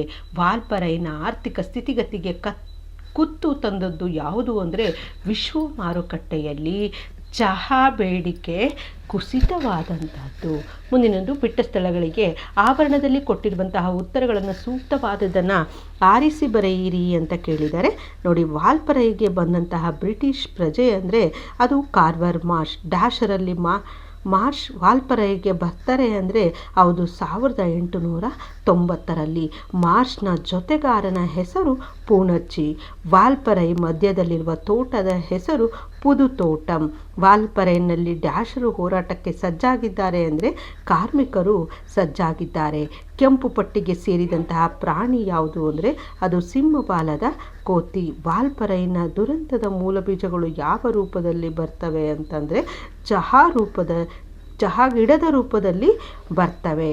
ಇನ್ನು ನೋಡಿ, ಈ ಒಂದು ಫಿಲ್ ದ ಬ್ಲ್ಯಾಂಕ್ಸಲ್ಲಿ ವಾಲ್ಪರೈನ ದುರಂತದ ಮೂಲ ಬೀಜಗಳು ಯಾವಾಗ ಬಂದವು ಅಂದರೆ ಅನ್ನುವಂತಹ ಪ್ರಶ್ನೆ ಎಕ್ಸಾಮ್ ನಂಬರ್ 1 2025ರಲ್ಲಿ ಕೇಳಿರುವಂಥದ್ದನ್ನು ನೋಡ್ಬೋದು. ಹಾಗೆ ಕೆಂಪು ಪಟ್ಟಿಗೆ ಸೇರಿದಂತಹ ಪ್ರಾಣಿ ಎಕ್ಸಾಮ್ ನಂಬರ್ 3 2024ರಲ್ಲಿ ಕೇಳಿರುವಂಥದ್ದನ್ನು ನೋಡ್ಬೋದು. ಹಾಗೆ ವಾಲ್ಪರೈಗೆ ಬಂದ ಬ್ರಿಟಿಷ್ ಪ್ರಜೆ ಯಾರು ಅಂತ ಡ್ಯಾಶ್ ಅಂತ ಕೊಟ್ಟಿದ್ದಾರೆ. ಅದು ಎಕ್ಸಾಮ್ ನಂಬರ್ 1 2024ರಲ್ಲಿ ಕೇಳಿರುವಂಥದ್ದನ್ನು ನೋಡಬಹುದಾಗಿದೆ. ಹಾಗೆ ಮುಂದಿನದು 2-3 ವಾಕ್ಯಗಳನ್ನು ಉತ್ತರ ಬಯಸುವಂತಹ ಪ್ರಶ್ನೆಗಳಲ್ಲಿ ಇಂಪಾರ್ಟೆಂಟ್ ಆಗಿರುವಂಥದ್ದು ಮಾರ್ಷನ್ನು ಕಂಡು ಆದಿವಾಸಿಗಳು ಹೇಗೆ ಪ್ರತಿಕ್ರಿಯಿಸಿದರು ಅನ್ನುವಂಥದ್ದು. ಈ ಒಂದು ಪ್ರಶ್ನೆ ಎಕ್ಸಾಮ್ ನಂಬರ್ 1 2024, ಎಕ್ಸಾಮ್ ನಂಬರ್ 3 2024. ಹಾಗೆ ಕೈಗಾರಿಕೋದ್ಯಮಿಗಳಿಂದ ಕಾಡು ನಾಶವಾದುದು ಹೇಗೆ ಎಕ್ಸಾಮ್ ನಂಬರ್ 2 2024ರಲ್ಲಿ ಕೇಳಿರುವಂಥದ್ದನ್ನು ನೋಡ್ಬೋದು. ಇನ್ನು ಸಾಂದರ್ಭಿಕ ವಿವರಣೆಯನ್ನು ಬಯಸುವಂತಹ ವಾಕ್ಯಗಳಲ್ಲಿ ಅದು ಅವರು ಆವರೆಗೆ ನೋಡಿದಂತಹ ಪ್ರಾಣಿ ಎಕ್ಸಾಮ್ ನಂಬರ್ 2 2025ರಲ್ಲಿ ಕೇಳಿರುವಂಥದ್ದನ್ನು ನೋಡ್ಬೋದು. ಹಾಡುವುದು ಅವುಗಳಿಗೆ ಅನಿವಾರ್ಯ, ಅವುಗಳ ಒಂದು ಕರ್ಮ ಅನ್ನುವಂಥದ್ದು ಈ ಒಂದು ಪ್ರಶ್ನೆಯನ್ನು ಎಕ್ಸಾಮ್ ನಂಬರ್ 1 2025ರಲ್ಲಿ ಕೇಳಿರುವಂಥದ್ದನ್ನು ನೋಡಬಹುದು. ಮುಂದಿನದು 5 ವಾಕ್ಯಗಳ ಉತ್ತರ ಬಯಸುವಂತಹ ಪ್ರಶ್ನೆಗಳು ಅಂದರೆ 4 ಅಂಕದ ಪ್ರಶ್ನೋತ್ತರಗಳಾಗಿರುತ್ತೆ. ವಾಲ್ಪರೈಗೆ ಬಂದ ಮಾರ್ಷ್ ಅಲ್ಲಿ ಹೇಗೆ ನೆಲೆಯೂರ್ದ ವಿವರಿಸಿ ಅಂತ ಇದೆ. ಅಂತಾರಾಷ್ಟ್ರೀಯ ವಿದ್ಯಮಾನಗಳಿಂದಾಗಿ ವಾಲ್ಪರೈಗೆ ಒದಗಿದ ಸಮಸ್ಯೆಗಳೇನು ಅಂತ ಇದೆ. ಈ ಒಂದು ಪ್ರಶ್ನೆನ 2025 ಎಕ್ಸಾಮ್ ನಂಬರ್ 3ನಲ್ಲಿ ಕೇಳಿರುವಂಥದ್ದನ್ನು ನೋಡ್ಬೋದು. ಮುಂದಿನ ಒಂದು ಅಧ್ಯಾಯ ಆಯ್ಕೆ ಇದೆ ನಮ್ಮ ಕೈಯಲ್ಲಿ ಅನ್ನುವಂಥದ್ದು ನೇಮಿಚಂದ್ರ ಬರೆದಿರುವಂಥದ್ದು. ಬಹು ಆಯ್ಕೆಯ ಪ್ರಶ್ನೋತ್ತರಗಳನ್ನು ನೋಡ್ತಾ ಹೋಗೋಣ. ಲೇಖಕಿಗೆ ರೇಗಿ ಹೋಗುತ್ತಿದ್ದದ್ದು ಯಾರಾದರೂ ಹೀಗೆ ಹೇಳಿದಾಗ ಏನು ಮಾಡೋಕ್ಕಾಗುತ್ತೆ, ಎಲ್ಲ ಹಣೆ ಬರಹ ಆಗೋದು ಹಾಗೇ ಆಗುತ್ತೆ ಅಂತ ಹೇಳಿದಾಗ ಅವ್ರಿಗೆ ರೇಗಿ ಹೋಗ್ತಾ ಇತ್ತು. ಲೇಖಕಿಯ ಪತಿ ಯಾವ ತೊಂದರೆಯಿಂದ ಬಳಲ್ತಾ ಇದ್ರು ಅಂದರೆ ಮೂತ್ರಪಿಂಡದ ಕಲ್ಲಿನಿಂದ ಅವರು ಬಳಲ್ತಾ ಇದ್ರು. ಕಿಡ್ನಿ ಸ್ಟೋನ್ ಬಗ್ಗೆ ತಿಳಿಯಲು ಲೇಖಕಿ ಇವರನ್ನು ಭೇಟಿ ಮಾಡಿದರು. ಈ ಪ್ರಶ್ನೆಯನ್ನು ಎಕ್ಸಾಮ್ ನಂಬರ್ 1 2025ರಲ್ಲಿ ಕೇಳಿರುವಂಥದ್ದನ್ನು ನೋಡ್ಬೋದು. ಕಿಡ್ನಿ ಸ್ಟೋನ್ ಬಗ್ಗೆ ತಿಳಿಬೇಕು ಅಂತ ಹೇಳ್ಬಿಟ್ಟು ಕಮಲಾ ಮೇಡಮ್ ಮತ್ತು ಮೂಲೆ ಮುದ್ದೇಗೌಡರನ್ನ ಲೇಖಕಿಯವರು ಭೇಟಿಯಾಗಿರ್ತಾರೆ. ಲೇಖಕಿಯ ಪತಿಯನ್ನು ಸೋನೋಗ್ರಫಿ ರೂಮ್ಗೆ ಇದರ ಸಲುವಾಗಿ ಕರೆದೊಯ್ತಾರೆ ಅಂದರೆ ಕಲ್ಲು ಇರುವ ಜಾಗವನ್ನು ತಿಳಿಬೇಕು ಅಂತ ಹೇಳ್ಬಿಟ್ಟು ಸೋನೋಗ್ರಫಿ ರೂಮ್ಗೆ ಲೇಖಕಿಯ ಪತಿಯನ್ನು ಕರ್ಕೊಂಡು ಹೋಗಿರ್ತಾರೆ. ಅದೃಷ್ಟದ ಪ್ರಶ್ನೆ ಬಂದಾಗ ಲೇಖಕಿಗೆ ಇವರು ನೆನಪಾಗ್ತಾರೆ ಅನ್ನುವಂತಹ ಪ್ರಶ್ನೆ. ಈ ಒಂದು ಪ್ರಶ್ನೆಯನ್ನು ಎಕ್ಸಾಮ್ ನಂಬರ್ 1 2024 ಹಾಗೆ ಎಕ್ಸಾಮ್ ನಂಬರ್ 3 2025ರಲ್ಲಿ ಕೇಳಿರುವಂಥದ್ದನ್ನು ನೋಡ್ಬೋದು. ಅಂದರೆ ಅದೃಷ್ಟದ ಪ್ರಶ್ನೆ ಬಂದಾಗ ಲೇಖಕಿಗೆ ನೆನಪಾಗ್ತಾ ಇದ್ದದ್ದು ಯಾರು ಅಂದರೆ ಸೀತಾ. ಲೇಖಕಿ ಸಂಶೋಧನೆಗೆಂದು ಸೇರಿದ ಇನ್ಸ್ಟಿಟ್ಯೂಟ್ನ ಹೆಸರೇನು ಅಂತ ಇದೆ. ಅದು ಟಾಟಾ ಇನ್ಸ್ಟಿಟ್ಯೂಟ್. ಖಂಡಿತ ನಾನು ಅದೃಷ್ಟವಂತೆ ಕಣೆ. ನಮ್ಮ ಭಾರತದಲ್ಲಿ ಎಷ್ಟು ಜನ ಹೆಣ್ಮಕ್ಳಿಗೆ ಓದೋ ಅವಕಾಶ ಸಿಗುತ್ತೆ ಹೇಳು. ವಿದ್ಯಾವಂತರ ಕುಟುಂಬದಲ್ಲಿ ಹುಟ್ಟಿದೇನಲ್ಲ, ಅದು ನನ್ನ ಅದೃಷ್ಟ. ಎಷ್ಟು ಬೇಕಾದರೂ ಓದಿಸ್ತೇನೆ ಅಂತ ಅಪ್ಪ ಇದ್ದಾರಲ್ಲ, ಅದು ನನ್ನ ಅದೃಷ್ಟ. ಆದರೆ ಹುಚ್ಚಿ, ಆ ಅದೃಷ್ಟ ನಿನಗೂ ಇತ್ತಲ್ಲೇ. ಈ ಮಾತುಗಳಲ್ಲಿ ವ್ಯಕ್ತವಾಗಿರುವಂತಹ ಭಾವ ಯಾವುದು ಅಂದರೆ ಸಮಾನವಾದಂತಹ ಅವಕಾಶ ಇದ್ದದ್ದು. ಅದೃಷ್ಟವನ್ನೇ ಅವಲಂಬಿಸಿ ಬದುಕಲು ಹೊರಟವರು ಈ ರೀತಿ ಆಗ್ತಾರೆ ಅಂದರೆ ಅವರು ಜೂಜುಕೋರರಾಗ್ತಾರೆ. ಯಾರು ಮುಂಬಯಿಯ ಪ್ರಸಿದ್ಧ ನ್ಯಾಯವಾದಿಗಳಾಗಿದ್ದರು ಅಂದರೆ ಅದು ಪ್ಲೇವಿಯಾ ಅವರು. ದುರಾಸೆಯ ಹುಡುಗನನ್ನು ನಿರಾಕರಿಸಿದಂಥವರು ಯಾರು ಅಂದರೆ ಅದು ನಿಶಾ ಶರ್ಮಾ. ಇನ್ನು ಮುಂದಿನದು ನೋಡು, ನಿನ್ನ ಎದುರು 2 ಆಯ್ಕೆಗಳಿವೆ. ಇಲ್ಲಿ ಲೇಖಕಿ ತನ್ನ ಪತಿಗೆ ಹೇಳುವ 2 ಆಯ್ಕೆಗಳು ಯಾವುವು ಅಂದರೆ ಮುದ್ದೇಗೌಡರು ತರಹ ವರ್ಷಕ್ಕೆ 2 ಆಪ್ರೇಷನ್ ಮಾಡಿಸ್ಕೊಳ್ಳೋದು, ಇಲ್ಲ ಕಮಲಮ್ಮ ಮೇಡಮ್ ಥರ ಚೆನ್ನಾಗಿ ನೀರು ಕುಡಿಯೋದು ಅನ್ನುವಂಥದ್ದು. ಈ 2 ಆಪ್ಷನ್ಸು ಸರಿಯಾಗಿರೋದ್ರಿಂದ 1 ಮತ್ತು 2 ಸರಿ ಇದೆ ಅನ್ನುವಂಥದ್ದು ಮೊದಲನೆಯ ಒಂದು ಆಪ್ಷನ್ ಸರಿಯಾದಂತಹ ಉತ್ತರ ಆಗಿದೆ. ಇನ್ನು ವರದಕ್ಷಿಣೆ ಕೊಡದೆ ಮದುವೆಗೆ ಬೇರೆ ಮಾರ್ಗವಿಲ್ಲ ಎಂದುಕೊಂಡು ನಿಶಾ ಶರ್ಮಾ ಹಸೆ ಹಸೆಮಣೆ ಏರುವಂತಹ ಸಮಯದಲ್ಲಾದರೂ ತನಗೆ ಈ ಹುಡುಗನನ್ನು ನಿರಾಕರಿಸುವ ಆಯ್ಕೆ ಇದೆ ಅಂತ ಹೇಳ್ಬಿಟ್ಟು ಕಂಡುಕೊಂಡು ಈ ಸಾಲುಗಳಲ್ಲಿ ವ್ಯಕ್ತವಾಗಿರುವಂತಹ ಅಂಶ ಏನು ಅಂದರೆ, ಸ್ವಾಭಿಮಾನಿ ಹೆಣ್ಣು ಮಕ್ಕಳು ವರದಕ್ಷಿಣೆಯನ್ನು ನಿರಾಕರಿಸ್ತಾರೆ ಅನ್ನುವಂಥದ್ದು. ಬದುಕು ಸದಾ ಅದೃಷ್ಟಗಳನ್ನು ನಮ್ಮತ್ತ ಎಸೆಯದಿದ್ರೂ ಬದುಕು 100,000 ಅವಕಾಶಗಳನ್ನು ನಮ್ಮೆದುರು ತೆರೀತದೆ. ಎಂಥ ಕೆಟ್ಟ ಸಂದರ್ಭದಲ್ಲಿಯೂ ಕೂಡ ನಮ್ಮೆದುರು ಆಯ್ಕೆಗಳಿರ್ತವೆ. ಆಯ್ಕೆ ಇದೆ ನಮ್ಮ ಕೈಯಲ್ಲಿ. ಗದ್ಯದ ಈ ಸಾಲುಗಳು ಕೆಳಗಿನ ಯಾವ ಹೇಳಿಕೆಯನ್ನು ಸಮರ್ಥಿಸ್ತವೆ ಅಂದರೆ, ಅವಕಾಶಗಳ ಸದುಪಯೋಗದ ಬಗ್ಗೆ ಸಮರ್ಥಿಸ್ತವೆ. ಇನ್ನು ಬಿಟ್ಟ ಸ್ಥಳಗಳಿಗೆ ಆವರಣದಲ್ಲಿ ಕೊಟ್ಟಿರುವ ಉತ್ತರಗಳಲ್ಲಿ ಸರಿಯಾದುದನ್ನು ಆರಿಸಿ ಬರೆಯಿರಿ ಅಂತ ಕೇಳಿದ್ದಾರೆ. ಲೇಖಕಿಯ ಪತಿ ತೊಂದರೆಯಿಂದ ಬಳಲ್ತಾ ಇದ್ರು. ಯಾವ ತೊಂದರೆಯಿಂದ ಅಂದರೆ ಕಿಡ್ನಿ ಸ್ಟೋನ್ ತೊಂದರೆಯಿಂದ ಬಳಲ್ತಾ ಇದ್ರು. ಲೇಖಕಿ ಸಂಶೋಧನೆಗೆಂದು ಸೇರಿದ ಇನ್ಸ್ಟಿಟ್ಯೂಟ್ನ ಹೆಸರು ಟಾಟಾ ಇನ್ಸ್ಟಿಟ್ಯೂಟ್. ಮುಂಬೈನ ಪ್ರಸಿದ್ಧ ನ್ಯಾಯವಾದಿಯಾದಂತಹವರು ಪ್ಲೇಬಿಯಾ. ಹಾಗೆ ಅದೃಷ್ಟದ ಪ್ರಶ್ನೆ ಬಂದಾಗ ಲೇಖಕಿ ಯಾರು ನೆನಪಾಗ್ತಾರೆ ಅಂದರೆ ಸೀತಾ ನೆನಪಾಗ್ತಾರೆ. ದುರಾಸೆಯ ಹುಡುಗನನ್ನು ನಿರಾಕರಿಸಿದಂತಹವರು ಯಾರು ಅಂದರೆ ನಿಶಾ ಶರ್ಮಾ. ಹಾಗೆ ಮುಂದಿನದು 2-3 ವಾಕ್ಯಗಳು, ಹಾಗೆ ಸಾಂದರ್ಭಿಕ ವಿವರಣೆಯನ್ನು ಬಯಸುವಂತಹ ವಾಕ್ಯಗಳು. ನೋಡಿ ಇಲ್ಲಿದೆ, ನೋಡು ನಿನ್ನ ಎದುರು 2 ಆಯ್ಕೆಗಳಿವೆ ಅನ್ನುವಂತಹ ಪ್ರಶ್ನೆ ಎಕ್ಸಾಮ್ ನಂಬರ್ 3 2025ರಲ್ಲಿ ಕೇಳಿರುವಂಥದ್ದು. ಹಾಗೆ ಅದೃಷ್ಟ ನಿನಗೂ ಇತ್ತಲ್ಲೇ ಅನ್ನುವಂಥದ್ದು ಎಕ್ಸಾಮ್ ನಂಬರ್ 2 2025ರಲ್ಲಿ ಕೇಳಿರುವಂಥದ್ದು. ಮುಂದಿನದು ಮುಂಬಯಿಯ ಪ್ರಸಿದ್ಧ ನ್ಯಾಯವಾದಿಯಾದರು ಅನ್ನುವಂಥದ್ದು. ಇದು ಎಕ್ಸಾಮ್ ನಂಬರ್ 1 2025ರಲ್ಲಿ ಕೇಳಿರುವಂಥದ್ದನ್ನು ನೋಡಬಹುದು. ನೋಡಿ 2025ರ 2024 ಮತ್ತು 2025ರ ಒಂದು ಪ್ರಶ್ನೆ ಪತ್ರಿಕೆಯ ಉತ್ತರವನ್ನು ಕೂಡ ಹಿಂದಿನ ವಿಡಿಯೋಗಳಲ್ಲಿ ಇದೆ. ನೀವು ಹೋಗ್ಬಿಟ್ಟು ಪ್ಲೇ ಲಿಸ್ಟಲ್ಲಿ ಹುಡುಕಿದರೆ ನಿಮಗೆ ಸಿಗುತ್ತೆ. ಹಾಗೆ ಮುಂದಿನದು ಕನ್ನಡವನ್ನು ಕಟ್ಟುವಂತಹ ಕೆಲಸ ಹಾಮನಾಯಕರದು. ಬಹು ಆಯ್ಕೆಯ ಪ್ರಶ್ನೋತ್ತರಗಳನ್ನು ನೋಡ್ತಾ ಹೋಗೋಣ. ಹಾಮನಾಯಕರ ಮೊದಲ ಮತ್ತು ಎರಡನೆಯ ಪ್ರೀತಿ ಯಾವುದಾಗಿತ್ತು ಅಂದರೆ ಅದು ಕನ್ನಡನೇ. ಮೊದಲ ಮತ್ತು ಎರಡನೆಯ ಪ್ರೀತಿ ಕನ್ನಡವೇ ಆಗಿತ್ತು. AR ಕೃಷ್ಣಶಾಸ್ತ್ರಿಗಳು ಈ ನಗರದಲ್ಲಿ ನಡೆದ ಸಾಹಿತ್ಯ ಸಮ್ಮೇಳನದ ಅಧ್ಯಕ್ಷರಾಗಿರ್ತಾರೆ. ಅಂದರೆ ಹೈದರಾಬಾದ್ನಲ್ಲಿ ನಡೆದಂತಹ ಸಾಹಿತ್ಯ ಸಮ್ಮೇಳನದ ಅಧ್ಯಕ್ಷತೆಯನ್ನು ವಹಿಸಿದರು. ನಮ್ಮ ದೇಶದಲ್ಲಿ ಕಿಲವಾಗಿ ಹೋದಂತಹ ಧರ್ಮ ಯಾವುದು ಅಂದರೆ ಅದು ಬೌದ್ಧ ಧರ್ಮ. ಇನ್ನು ಪ್ರಾಂತೀಯ ಭಾಷೆಗಳ ಸ್ಥಾನವನ್ನು ಆಕ್ರಮಿಸುತ್ತಿರುವಂತಹ ಭಾಷೆಗಳು ಯಾವುವು ಅಂದರೆ ಹಿಂದಿ ಮತ್ತು ಇಂಗ್ಲೀಷ್ ಭಾಷೆ. ಮರ್ಯಾದೆಯನ್ನು ನಾವು ಮೀರಬಾರದು. ಯಾವ ಮರ್ಯಾದೆಯನ್ನು ಯಾವ ಭಾಷೆಗೆ ಯಾವ ಸ್ಥಾನವಿರಬೇಕೆನ್ನುವಂತಹ ಮರ್ಯಾದೆಯನ್ನು ನಾವು ಯಾವಾಗಲೂ ಕೂಡ ಮೀರಬಾರ್ದು. ಸ್ಥಳೀಯ ಭಾಷೆ ಕಲಿಯದ ಅನ್ಯ ಭಾಷಿಕರು ಏನಾಗ್ತಾರೆ ಅಂದರೆ ದ್ವೀಪಜೀವಿಗಳಂತೆ ಆಗಿಬಿಡ್ತಾರೆ. ಇದು ನಮ್ಮಲ್ಲಿ ಬಗೆಹರಿಯಲಾರದಂತಹ ಸಮಸ್ಯೆಯಾಗಿದೆ. ಯಾವುದು ಮಾಧ್ಯಮದ ಪ್ರಶ್ನೆ ಅನ್ನುವಂತಹದ್ದು ಬಗೆಹರಿಯಲಾರದಂತಹ ಒಂದು ಸಮಸ್ಯೆಯಾಗಿ ಉಳ್ಕೊಂಡ್ಬಿಟ್ಟಿದೆ. ಯಾವುದರ ಮೂಲಕ ಕಲಿತದ್ದು ನಮಗೆ ಮೈಗೆ ಹತ್ತೋದು ಅಂತಂದರೆ ನಮ್ಮ ಭಾಷೆಯಲ್ಲಿ ಓದಿದ್ದು ಮಾತ್ರ ನಮಗೆ ಮೈಗೆ ಹತ್ತುತ್ತೆ. ನಮ್ಮ ಭಾಷೆಯಲ್ಲಿ ಓದಿದ್ದೇ ಮೈಗೆ ಹತ್ತುವುದು, ಆಧುನಿಕ ವಿಜ್ಞಾನವನ್ನು ಕಲಿಸುವುದು ನಮ್ಮ ಭಾಷೆಗಳ ಮೂಲಕ ಸಾಧ್ಯವಾಗುವುದಿಲ್ಲ ಎನ್ನುವುದು ಒಂದು ಮೂಢನಂಬಿಕೆ. ಡಾಕ್ಟರ್ ಹಾಮನಾಯಕರ ಈ ಮಾತು ಕೆಳಗಿನ ಯಾವ ಹೇಳಿಕೆಯನ್ನು ಸಮರ್ಥಿಸ್ತದೆ ಅಂದರೆ ಶಿಕ್ಷಣದಲ್ಲಿ ಮಾತೃಭಾಷೆಯ ಮಹತ್ವವನ್ನು ಕುರಿತು ಸಮರ್ಥಿಸ್ತದೆ. ಇನ್ನು ಕನ್ನಡವನ್ನು ಕಟ್ಟುವಂತಹ ಕೆಲಸ ಗದ್ಯದ ಈ ಹೇಳಿಕೆಗಳಲ್ಲಿ ಸರಿ ತಪ್ಪು ಯಾವುದು ಗುರುತಿಸಿ ಅಂತ ಕೇಳಿದರೆ, ನೋಡಿ ಹೇಳಿಕೆಯನ್ನು ನೋಡೋಣ. ಎಲ್ಲ ಸೂಚನೆಗಳು, ಎಲ್ಲ ಫಾರಂಗಳು, ಎಲ್ಲ ಬರವಣಿಗೆ ವ್ಯವಹಾರಗಳು ಕ್ರಮವಾಗಿ ಪ್ರಾದೇಶಿಕ ಭಾಷೆ ಹಿಂದಿ ಮತ್ತು ಇಂಗ್ಲೀಷಲ್ಲಿರಬೇಕು ಎಂದು ಹೇಳ್ಬಿಟ್ಟು ರಾಜಮನ್ನಾರ್ ವರದಿ ಹೇಳಿದೆ ಅಂತ. ಹಾಗೆ ಹೇಳಿಕೆ 2ರಲ್ಲಿ ಕನ್ನಡದ ಮೂಲಕ ಕಲಿತು ಶ್ರೇಷ್ಠ ವಿಜ್ಞಾನಿ ಆಗಬಹುದು ಎನ್ನುವುದಕ್ಕೆ ನಮ್ಮವರೇ ಆದ ಡಾಕ್ಟರ್ CNR ರಾವ್ ಅತ್ಯುತ್ತಮ ಉದಾಹರಣೆಯಾಗಿದ್ದಾರೆ. ನೋಡಿ ಈ 2 ಹೇಳಿಕೆಗಳಲ್ಲಿ ಹೇಳಿಕೆ 1 ತಪ್ಪು, ಹೇಳಿಕೆ 2 ಸರಿಯಾಗಿದೆ. ಹಾಗೆ ಮುಂದಿನದು ಕನ್ನಡದ ಮೂಲಕ ಕಲಿತ ಶ್ರೇಷ್ಠ ವಿಜ್ಞಾನಿ ಆದವರು ಯಾರು ಅಂದರೆ ಡಾಕ್ಟರ್ CNR ರಾವ್ ಅವರು. ಇದು ಹೊರ ಜಗತ್ತಿನ ಸಂಪರ್ಕಕ್ಕಾಗಿ ನಮಗೆ ಬೇಕಿರುವಂತಹ ಭಾಷೆ ಯಾವುದು ಅಂದರೆ ಅದು ಇಂಗ್ಲೀಷ್. ನಮ್ಮ ರಾಜ್ಯದಲ್ಲಿ ತಾವೇ ತಬ್ಬಲಿಗಳಾಗುತ್ತಿರುವವರು ಯಾರು ಅಂದರೆ ಅದು ಕನ್ನಡಿಗರು. ಕನ್ನಡಿಗರು ಯಾವ ವಿಷಯದಲ್ಲಿ ಭೀತಿಗೊಂಡಿದ್ದಾರೆ ಅಂದರೆ ಉದ್ಯೋಗದ ವಿಷಯದಲ್ಲಿ ಭೀತಿಗೊಂಡಿದ್ದಾರೆ. ಬದುಕು ಭಾಷೆಗಿಂತ ದೊಡ್ಡದು, ಆದರೆ ಭಾಷೆ ಬಿಟ್ಟು ಇದು ಇರುವುದಿಲ್ಲ. ಯಾವುದನ್ನು ಭಾಷೆ ಅನ್ನುವಂತಹದ್ದು ಬದುಕನ್ನು ಬಿಟ್ಟು ಇರುವುದಿಲ್ಲ. ಕನ್ನಡದ ಸಮಸ್ಯೆಗಳಿಗೆ ಪರಿಹಾರ ದೊರಕಿಸಲು ನಾವು ಹೀಗೆ ಮಾಡಬೇಕು. ಏನು ಮಾಡಬೇಕು ಅಂದರೆ ಅಂಗುಲದಲ್ಲಿಯೂ ಕೂಡ ನಾವು ಕನ್ನಡಿಗರಾಗಬೇಕಾಗಿದೆ. ಇಂಗ್ಲೀಷನ್ನು ಭಾಷೆಯನ್ನಾಗಿ ಕಲಿಸಿ ವಿಷಯಗಳನ್ನು ನಮ್ಮ ಭಾಷೆಗಳಲ್ಲಿಯೇ ಕಲಿಸಬೇಕು.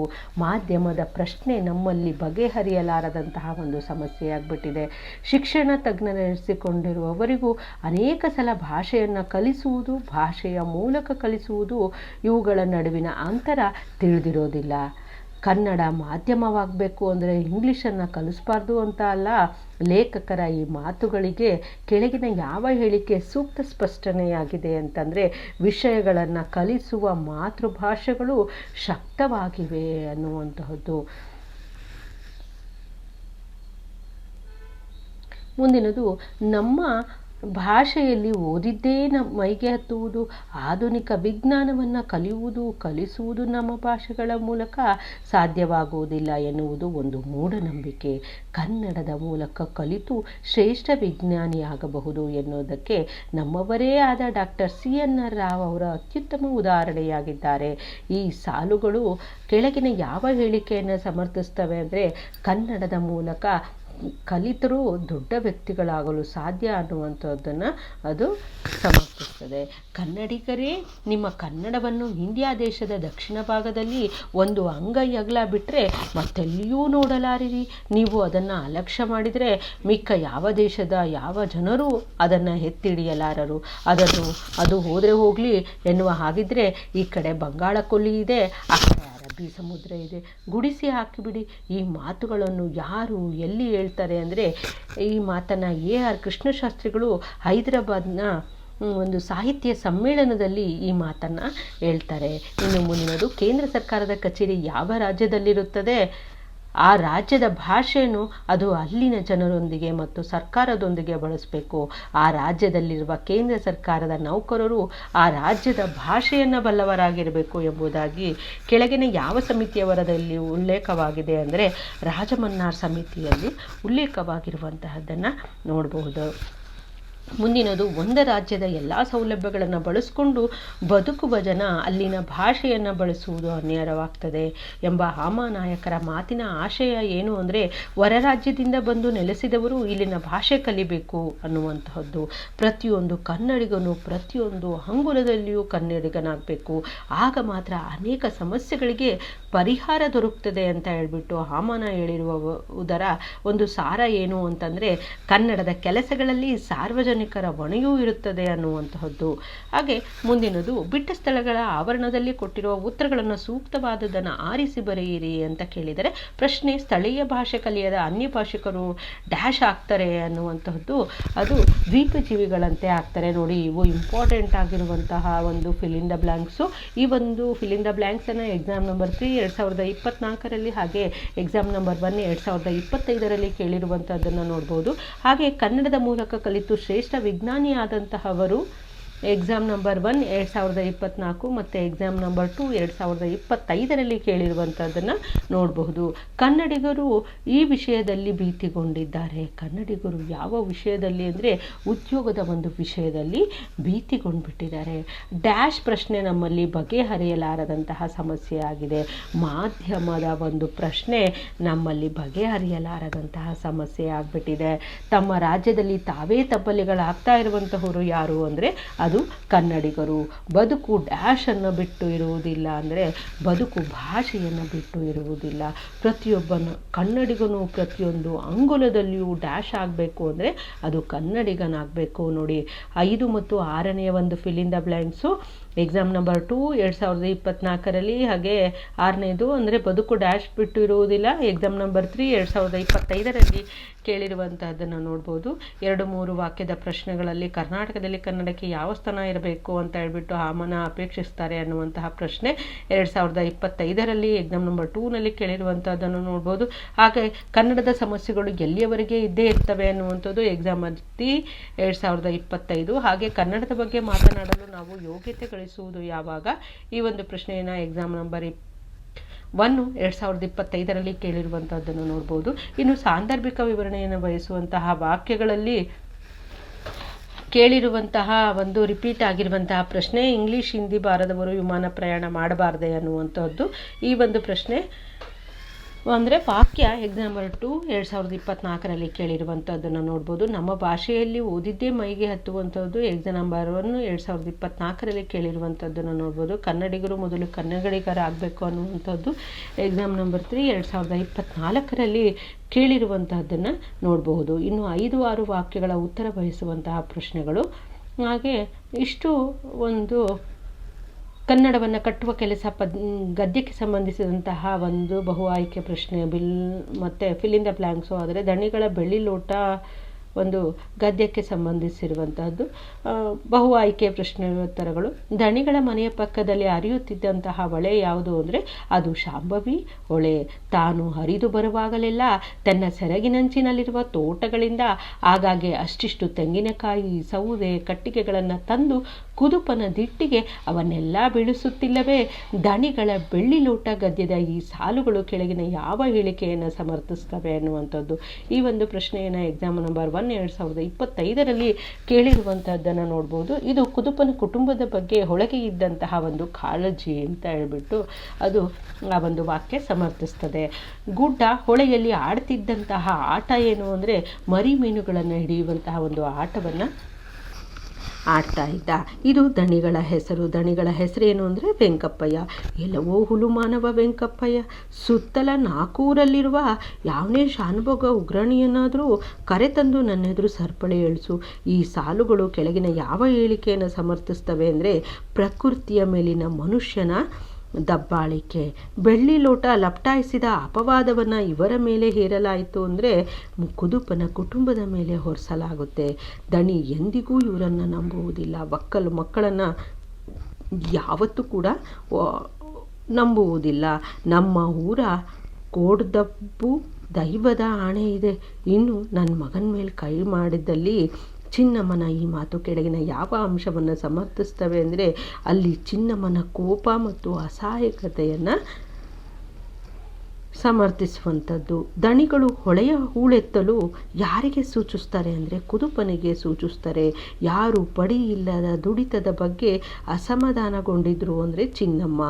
ಕಾದು ಬತ್ತಿರುವಂತಹ ಹೊಳೆಯಿಂದ ಹೂಳೆತ್ತಿ ತಂದು ತಂಗಿನ ತೋಟಕ್ಕೆ ಹಾಕಬೇಕೆಂದು ದಣಿಗಳು ಕುದುಪನಿಗೆ ಸೂಚನೆ ನೀಡ್ತಾ ಇದ್ರು. ದಣಿಗಳ ಮಾತು ಚಿನ್ನಮ್ಮನ ಕಿವಿಗೆ ತಲುಪುತ್ತಿದೆ. ಆದರೆ ಅದು ತನಗಲ್ಲ, ತನ್ನ ಕಿವಿ ಬೀಳಿನ ಬುಗುಡಿಗೆ ಎಂಬಂತೆ ತಾನು ದಣಿಗಳ ಮನೆಯ ಮುಸುರೆ ಪಾತ್ರೆ ತಿಕ್ಕುತ್ತಾ ಹೊಳೆಯ ಬಗ್ಗೆಯೇ ತಲೆ ಕೆಡಿಸ್ಕೊಳ್ತಾ ಇದ್ಲು. ಈ ಸಾಲುಗಳಲ್ಲಿ ಕಾಣುವ ಚಿನ್ನಮ್ಮನ ಮನಸ್ಥಿತಿ ಏನು ಅಂದರೆ ಚಿನ್ನಮ್ಮನ ಅಸಹಾಯಕತೆ ಮತ್ತು ಆಕೆಯ ನೋವು. ಬೆಳ್ಳಿ ಲೋಟ ಇದನ್ನು ಕಳೆದುಕೊಂಡಿತ್ತು. ಅದು ಬಹಳಷ್ಟು ದಿನ ಹೊಳೆಯಲ್ಲಿಯೇ ಇದ್ದದರಿಂದ ಬಣ್ಣ ಮತ್ತು ಗಾಂಭೀರ್ಯವನ್ನು ಕಳೆದುಕೊಂಡಿತ್ತು. ದಣಿಗಳ ದಾಂಪತ್ಯಕ್ಕೆ ಇದು ಮೂಕ ಸಾಕ್ಷಿಯಾಗಿತ್ತು. ಯಾವುದು ಅಂದರೆ ಬೆಳ್ಳಿಯ ಲೋಟ. ಆ ಸಂಕಟ ಉಂಡ ಜೀವಕ್ಕೆ ಏನನ್ನಿಸ್ತೋ ಆ ಕ್ಷಣ. ಚಿನ್ನಮ್ಮ ತಟ್ಟನೆ ಪೂರ್ವಾಭಿಮುಖವಾಗಿ ನಡೀತಾಳೆ. ಆ ಹೊಳೆಯಲ್ಲಿ 10 ಹೆಜ್ಜೆ ಹಾಕಿ 11ನೇ ಹೆಜ್ಜೆ ನಿಂತವಳು ಅತ್ತ ದೂರದಲ್ಲಿದ್ದ ಹೊಳೆಯ ಆಳ ಮಡುವತ್ತ ಬೆಳ್ಳಿ ಲೋಟವನ್ನು ಎಸೆದಲೇ ಬಿಟ್ಲು. ದಣಿಗಳ ಬೆಳ್ಳಿ ಲೋಟ ಗದ್ಯದ ಈ ಸಾಲುಗಳು ಕೆಳಗಿನ ಯಾವ ಹೇಳಿಕೆಯನ್ನು ಸಮರ್ಥಿಸ್ತವೆ ಅಂದರೆ ಉಳ್ಳವರ ಮೇಲಿನ ಒಂದು ಆಕ್ರೋಶವನ್ನು ಆಕೆ ಆ ಒಂದು ವಾಕ್ಯ ಸಮರ್ಥಿಸಿರುವಂತಹದ್ದನ್ನು ನೋಡ್ಬೋದು. ಹಾಗೆ ಮುಂದಿನದು ಊದುದಾಸಯ್ಯ ನನ್ನ ಬಾಲಕ್ಕೆ ಇನ್ನಷ್ಟು ಶಂಕ. ಈ ಮಾತಿನ ಅನ್ವಯ ಹೊಳೆಯು ಚಿನ್ನಮ್ಮನನ್ನು ಕುರಿತು ತಾಳಿರುವಂತಹ ಭಾವ ಯಾವುದು ಅಂತಂದರೆ ಅದು ಆಕ್ರೋಶ. ಬೆಳ್ಳಿ ಲೋಟವನ್ನು ಹೊಳೆಗೆ ಎಸೆದ ಚಿನ್ನಮ್ಮ ನೀರಿನಲ್ಲಿ ಮುಳುಗಿ ಎದ್ದದ್ದು ಏಕೆ ಅಂತಂದರೆ ನೋಡಿ ಈ ಒಂದು ಪ್ರಶ್ನೆನೇ ಎಕ್ಸಾಮ್ ನಂಬರ್ 2 2024ರಲ್ಲಿ ಕೇಳಿರುವಂತಹದ್ದನ್ನು ನೋಡ್ಬೋದು. ಸುಳ್ಳು ಆರೋಪದಿಂದ ಮುಕ್ತಳಾಗಿದ್ದಕ್ಕೆ ಆಕೆ ಹೊಳೆಗೆ ಎಸೆದಂತಹ ನೀರಿನಲ್ಲಿಯೇ ಚಿನ್ನಮ್ಮ ಮುಳುಗಿ ಎದ್ದೇಳ್ತಾಳೆ. ಕಳ್ಳತನದ ಕಿರೀಟವನ್ನು ತನ್ನ ಮುರುಕಲುಗುಡಿಸಲು ಚಾವಳಿಗೆ ಜೋಡಿಸಿದ್ದು ಬೆಳ್ಳಿಯದಾದರೇನಂತೆ. ಬುದ್ಧಿ ಮಣ್ಣಿಗಿಂತಲೂ ಬುರ್ನಾಸು, ಮೂರ್ಖಾಸಿನದು. ಪಟ್ಟದ ಮೇಲಿನ ಕತ್ತಿಗೆ ಚಟ್ಟದಲ್ಲಿರುವವನ ಮೇಲೆ ದಿಟ್ಟಿ ಇಂದಿಗೂ ಸಲ್ಲ. ಜಾತಿ ಹಾವಿಗ್ಯಾಕೆ ಎರೆಹುಳದಂತೆ ಕೆಸರು ಕೆದಕುವ ಕೆಲಸ ಎಂಬ ಚಿನ್ನಮ್ಮನ ಮಾತುಗಳು ಯಾರನ್ನು ಕುರಿತದ್ದಾಗಿದೆ ಅಂದರೆ ಅದು ದಣಿ ವೆಂಕಪ್ಪಯ್ಯನನ್ನ ಕುರಿತಾದದ್ದು ಆಗಿತ್ತು. ಮಳೆಗಾಲ ಬಂದರೆ ಸಾಕು, ಈ ಬಿಕ್ನಾಸಿ ಹೊಳೆ ಊರಿಡೀ ತನ್ನ ಸೆರಗನ್ನೇ ಹಾಸ್ಬಿಡ್ತದೆ. ಎಷ್ಟಾಗಲ ಸೆರಗು ಹಾಸಿದ್ರೂ ಇನ್ನಷ್ಟು ದೂರಕ್ಕೆ ಹಾಸ್ಬೇಕೆಂಬ ಚಟ ಇದಕ್ಕೆ ಎಂದು ಯಾರನ್ನು ಮೂದಲಿಸ್ತಾ ಇದ್ದು ಅಂದರೆ ವೆಂಕಪ್ಪಯ್ಯ ಹೊಳೆಯನ್ನು ಮೂದಲಿಸ್ತಾ ಇದ್ದ. ಗದ್ದೆಯಲ್ಲಿ ಬಿತ್ತುವುದನ್ನು ಮರಳದಿನ್ನೆಯ ಮೇಲೆ ಬಿತ್ತಿದೆಯಲ್ಲವ ಮಾರಾಯ ಎಂಬ ಹೊಳೆಯ ಮಾತು ಏನನ್ನು ಧ್ವನಿಸ್ತಾ ಇತ್ತು ಅಂದರೆ ದಣಿಗಳ ಪೆದ್ದುತನದ ಪ್ರಕ್ರಿಯೆಗೆ ಅದು ಧ್ವನಿಸ್ತಾ ಇತ್ತು.